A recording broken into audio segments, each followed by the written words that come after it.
there's a lot of ways that I can help you, and I'm going to take you from point A to point B. And point A for somebody is that they're not healthy, they're not making good decisions, their mind is kind of clouded.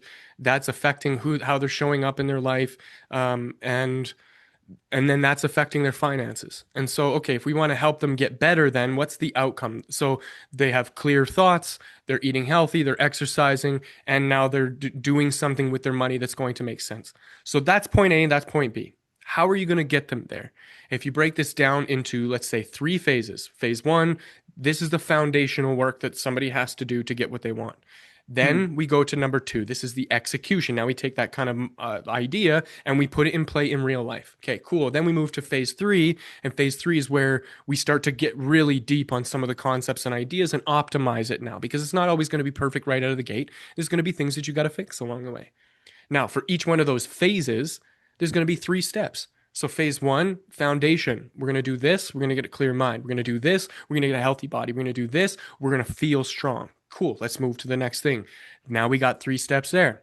You know, rinse and repeat. We do that for each of those things. So that's kind of the signature solution. I teach this a little bit in my crash course thing to help you kind of outline it all. And there's like a framework that you can use to go through it. And if you have any questions as you're going through, by all means, reach out and ask me. But that's how I would take all of those pillars and productize them into one thing, and then you brand based on that. And so the brand now, the thing that you present to the world is, who are you helping now that you know what you're helping them with? And if they see you, what's going to resonate with them? And I'll use this as an example. If I was walking down a street and on my shirt you saw, a small cross, what assumptions can you make because of that?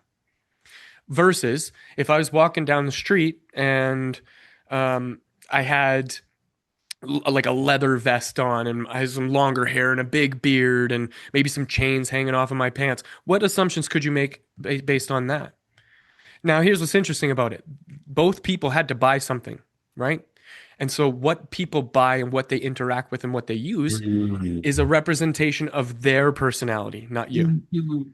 So when you see that and when you kind of move into that space of like, hey, I'm here to help somebody and I want them to identify themselves, that's how you're going to build your brand and that's how you're going to identify yourself. Also in the crash course. So